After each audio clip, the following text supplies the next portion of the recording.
Story time of why I finally decided to go no contact with my then in-laws, now ex-in-laws. I'll make a whole playlist of all the lore because the reason this all started was I was basically sharing a story time of why you should never lend money to family. And people were asking whether this money was the reason why we got divorced. And it unfortunately was not the only reason. It definitely was a contributing factor, but there were so many issues leading up to and after lending them the money. The money situation was neither the tip of the iceberg nor was it the final straw. I have to backtrack a little. Going into this relationship, I could tell that my ex in laws showed a lot of favoritism towards their daughter. So there's three of them. I was married to the youngest son, then there's a middle son, and then the oldest daughter. She was, gainfully employed. She had kids. She was married. Obviously, based on my last video, her then husband, now they're divorced, he had, I guess, issues of running around. He was trying to be a rapper in his part time after his day job. So he had a lot of young women, artists, musician types hanging around the house. There was drug and alcohol use around the kids, and it was no longer, a suitable environment, I guess, for the kids.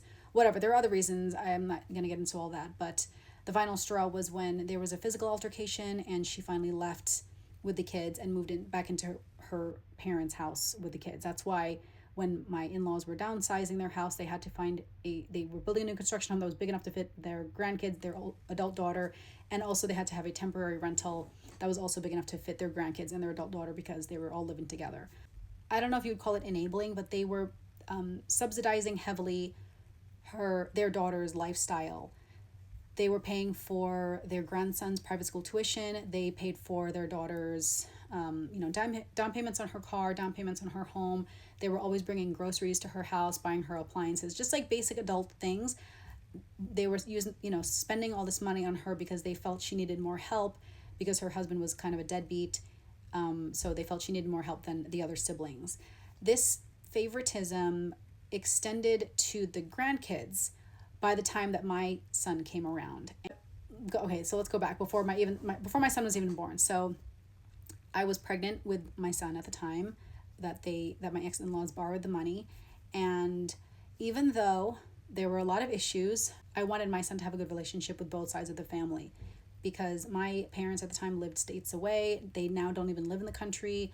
I only have one brother. He's passed away now, and I don't have a lot of family. I really wanted my kids to have a close relationship with their other side of the family, even though I didn't really get along with them much and I didn't really care for them because they owed me money, among other reasons. But even though they still owed us thousands of dollars, when they closed on their house and moved into this temporary rental with the pool, have a housewarming, the kids will play in the pool, it'll be fine, blah, blah, blah.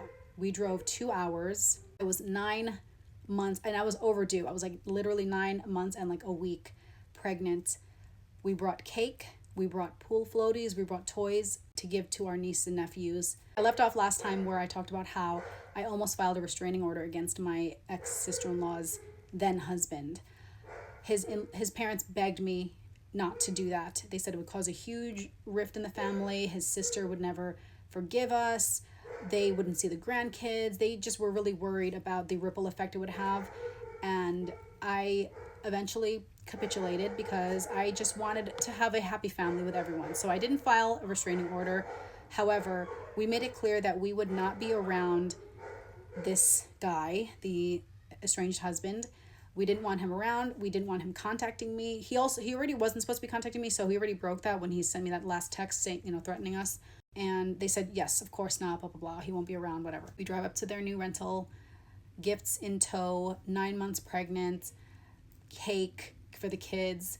We pull up to the house, and my then husband is driving, and I remember him saying, "What the fuck is he doing here?" And I look up, and my sister-in-law's estranged husband's car is in the driveway. My husband gets on the phone and with his mom, and he was like, "What is going on? You said he wouldn't be here. You knew we were coming. Cindy's pregnant. We don't want to be around this guy." So my ex-mother-in-law said he was just visiting with the kids, but then he ended up staying over, but it's okay. He's actually going to be leaving soon. So why don't you and Cindy go to Walmart for just hang out there for a couple hours while he gets his stuff together, and then he'll leave. My then husband just gets the cake, he gets the pool floaties and toys, drops it off, and we get in the car and we head home. That was the summer. Had the baby, still taking forever to pay us back, whatever. Finally, Easter rolls around. This was probably the second to last straw. Easter rolls around. It's my son's first Easter. We're very excited. We have the costume, we have the gifts, we have the Easter baskets for him and for my niece and nephews. Here's the city, here's where we live. My in-laws live over here. They were planning on going all the way to the city to, church service for Easter. We weren't going to go to church. Like, it was a huge cathedral. Because I have a baby and, it's fine. You guys go do your thing. Afterwards, come to our house and we'll have dinner. We will host, it was either lunch or dinner, whatever the timing was. We were going to have like a meal together. We got everything ready. We prepared the food. We got the house ready. We cleaned. I was nursing at the time. So that day, after everything was done and ready and set with the gift baskets, I took a nap. And I remember waking up hours later and it was like dark. And I was like, what happened? Where is everyone? And my then husband just starts crying. And he's like, I don't understand. Like, I got everything ready. I was cleaning, while you were taking a nap, and they came over. They didn't even leave the car. His sister and the kids were in the car. His parents just came to the door to pick up the gift baskets, the Easter baskets that we had for her kids. And he was like, what do you mean? We're having dinner. Like, we have everything ready up here. And they're like, oh no, we're tired. We already ate at the church, so we're going to just head home. But thanks for the gift baskets. And so he just unleashes, like, unloads all the kind of resentment that was building up. And his parents were like shell shocked because they are like ostriches and they pretend they don't know what's going on. They were surprised that he had this outburst because they didn't think they were doing anything wrong. They thought everything was fine. The final straw later that summer, so now a full year after they moved into their house, it was my ex-father-in-law's birthday. And I find out that they have a huge party and they didn't invite us. And by extension, they didn't invite their own grandson. And they had invited everyone else, like their extended family, the kids' friends. I don't know if at that point my ex-sister-in-law was getting back with her estranged husband, whatever. They were doing, I don't know, they were kind of trying to get back together or whatever. So maybe he was there and that's probably why we weren't invited. But I was like, you know what? I never, ever want to see them again. I never want to see them again. They are not seeing our son again because I don't want my child to grow up seeing this clear favoritism of his grandparents to his cousins only, but not to him. They're not going to have an event where they invite his other family and his cousins, but he's not invited. That's not happening. That was the final time I ever saw my in-laws, and then we separated later that year.